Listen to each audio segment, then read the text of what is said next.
warahmatullahi wabarakatuh. Halo semuanya, kembali lagi di YouTube channel aku, yaitu Lerisa Channel.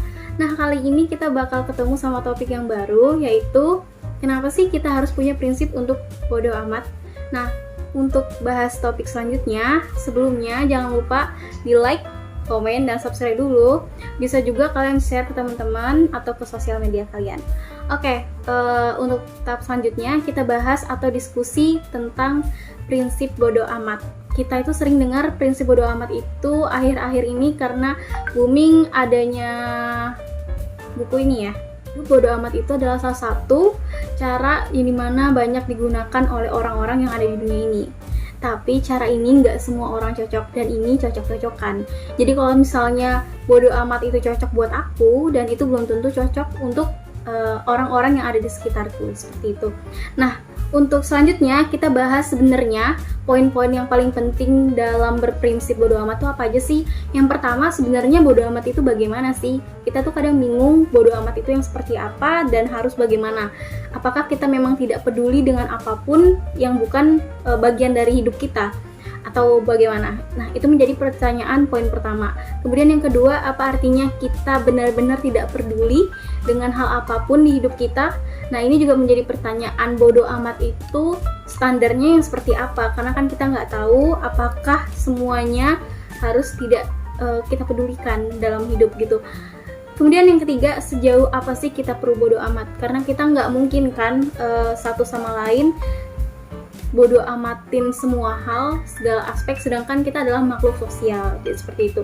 Dan itu masih menjadi pertanyaan umum dan poin penting untuk dibahas. Oke, teman-teman, kita masuk yang pertama. Sebelum kita melangkah lebih jauh, lebih bagus kita tuh tahu apa arti kata bodo amat. Sebelumnya kita harus tahu dulu lawan kata dari kata bodo amat itu sama dengan peduli. Nah, kalau menurut Sarah Knight, peduli itu adalah ketika kamu memberi sumber daya yang kamu punya untuk suatu hal. Sumber daya itu bisa kamu berikan berupa uang, waktu, dan energi. Jadi kalau misalnya kita udah bilang peduli, otomatis udah mencakup 3 sumber daya itu, yaitu kamu akan peduli kepada seseorang ketika kamu memberikan uang, waktumu, dan energimu untuk dia. Dan itu bisa dikatakan kamu akan peduli pada seseorang itu gitu. Kalau kamu udah ngasih 3 hal itu kepada dia. Kemudian terkadang kita tuh terlalu peduli gitu ya dengan hal-hal yang sebenarnya tidak perlu untuk mereka, yang tidak penting untuk mereka. Jadi kadang kita terlalu peduli kepada hal-hal yang sebenarnya mereka sendiri itu nggak peduli dengan hidup mereka. Jadi kayak kita terlalu mempermasalahkan apa yang mereka punya gitu.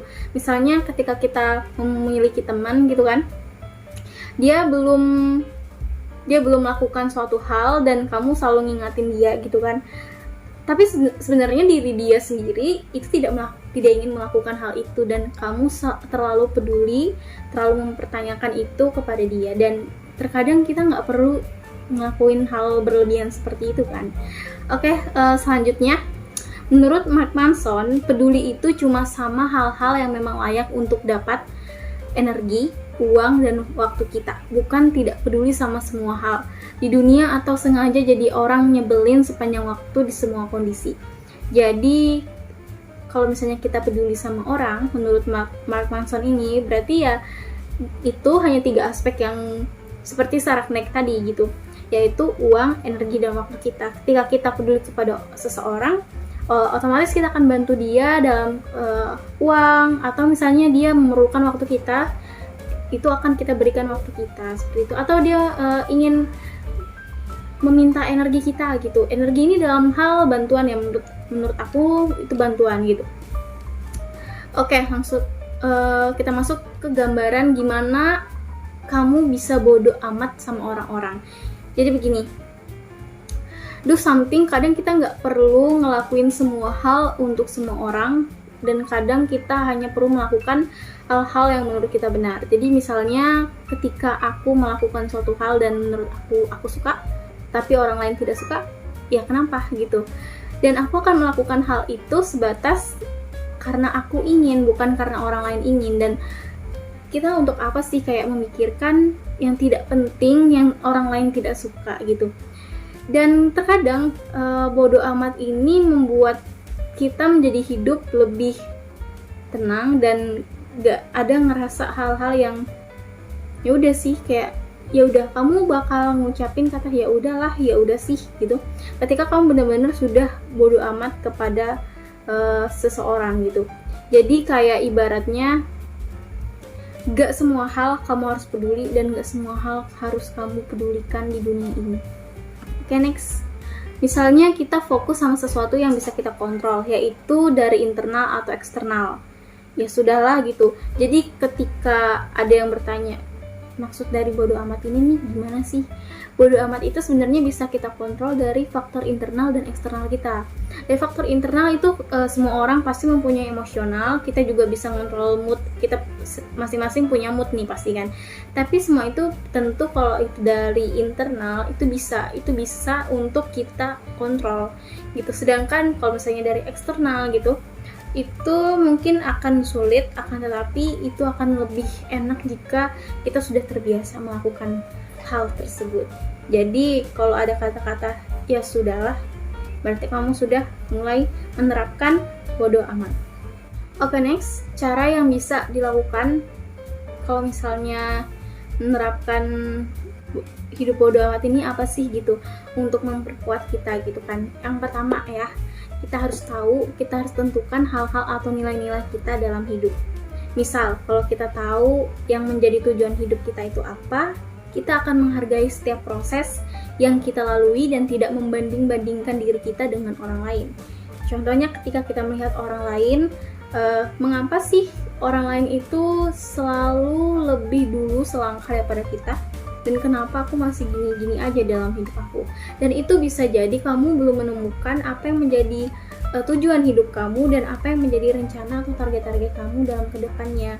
Nah, hal inilah yang perlu kita diskusikan gitu. Terkadang kita perlu gitu dari sisi internal kita berdiskusi dengan diri kita sendiri, karena menurut aku yang paling cocok adalah ketika kamu bisa berbicara dengan dirimu sendiri dan menanyakan sebenarnya aku ini pingin apa sih, aku tuh mau kemana gitu. Dan jujur, aku bukan adalah seseorang yang sudah perfect banget dalam berbicara hal ini, tapi kita saling belajar aja gitu. Dan aku juga masih belajar bagaimana caranya bodo amat, dan aku juga masih mencari bagaimana menjadi seseorang yang memiliki tujuan hidup gitu. Karena kita sama-sama berproses di sini. Jadi aku buat konten ini gitu.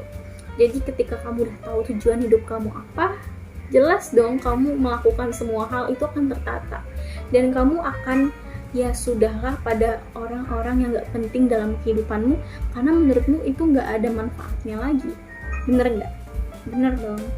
Oke, selanjutnya poin yang paling terakhir, yaitu sebatas apa gitu kita harus bodo amat. Ya itu yang kita tahu itu diri kita sendiri. Kalau itu merasa melukai kamu, ya sudah, itu adalah batas wajar kamu untuk bodo amat kepada semua hal yang merasa kayaknya ini akan nyakitin aku deh, kayaknya nggak usah deh.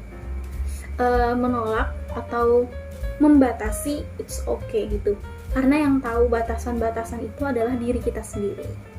Oke, yang terakhir, poin yang terakhir itu, kalian pernah mikir nggak sih kalau hidup kita itu aja udah susah, ngapain kita terlalu mementingkan hal-hal yang terlalu susah lagi gitu. It's about problem solving. Jadi kayak namanya hidup itu sangat banyak masalah ya gitu kan. Semua orang pasti punya masalah dalam konteks-konteksnya masing-masing gitu. Tapi apakah masalah itu menjadikan hal yang semakin rumit gitu? Apakah kita akan semakin rumitkan masalah yang kita punya? Kan kita harus memecahkan masalah yang kita punya gitu kan. So, I think kita aja punya masalah sendiri, untuk apa kita mempermasalahkan dan memperdulikan masalah-masalah orang lain gitu. Nah, ini adalah pemikiran yang setelah aku pikir, oh iya benar juga, daripada aku menyelesaikan masalahnya yang orang lain miliki, lebih baik aku menyelesaikan permasalahan yang aku punya dulu nih, kayak gitu. It's about problem solving ya teman-teman. Jadi kita harus temukan dulu apa yang menjadi masalahnya dulu, terus kita pecahkan, dan ya udah gitu.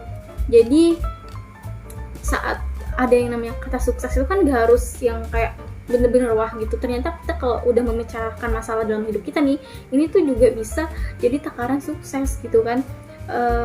mana nih problem yang bisa diselesaikan, kita sudah bisa membedakan mana problem yang harus segera diselesaikan. Ya masalah hidup itu banyak, hidup itu udah susah banget, tapi nggak mungkin kita langsung menyelesaikan semua masalah dalam sekali gitu kan, dalam sekali sikat gitu udah selesai semua masalah, nggak mungkin itu. Jadi kita harus memilih dulu masalah mana nih yang penting, yang harus diselesaikan dulu nih gitu. Nah itu menurut aku. Jadi kalau misalnya ada problem datang, jadi cari cara gimana bisa menyelesaikan problem tersebut gitu. Dan kita itu punya cara untuk mengendalikan mood dan kekuatan itu ada di diri kita sendiri. So aku pikir semuanya itu ada di internal kita. Mau kita punya prinsip apapun, walaupun di awal tadi itu cocok-cocokan, tapi yang akan mengendalikan itu adalah diri kita sendiri, seperti itu. Dan kembali lagi ya, prinsip bodo amat itu cocok-cocokan, yang cocok di kita belum tentu cocok di orang lain. Tapi untuk mencoba hal itu atau bisa lebih tenang dengan hal itu, untuk apa kita tidak coba gitu. Ketika kita coba, siapa tahu aja cocok gitu. Oke guys, mungkin sampai sini aja diskusi kita, bicara kita tentang hidup atau prinsip bodo amat gitu kan. Karena memang semakin kesini media sosial itu menjadi kehidupan baru untuk kita, dan kayaknya semua yang orang lain post di media sosial tuh semuanya indah-indah, dan kadang kita ngerasa kayak apa hidup aku sendiri sih yang sesakit ini gitu kan. Kan itu hal yang sebenarnya tidak kita tahu gitu. Dan menurut aku prinsip bodo amat itu paling penting sih, penting untuk diterapkan gitu. Kalau misalnya pingin hidup ya udah gitu, ya udah sih gitu, kayak enak aja gitu, plong gitu rasanya. Ibarat bodo amat itu nggak peduli ya kan, tidak peduli dengan hal penting. Dan itu sebenarnya sama hal kayak kita bersyukur dalam hidup, kayak bodo amat, aku bersyukur dengan hidup yang aku miliki, seperti itu sih teman-teman. Oke teman-teman, cukup sampai sini aja. Thank you sudah nonton channel aku. Jangan lupa like, comment, dan subscribe, dan juga bisa share ke media sosial kalian. Jangan lupa juga di follow IG ku, dan kita akan bertemu ke konten-konten selanjutnya. Thank you for watching. Terima kasih udah nonton sampai habis. Dan jangan lupa di like, comment, dan subscribe, dan bisa sharing deh ke orang-orang semuanya biar tahu channel ini. Thank you.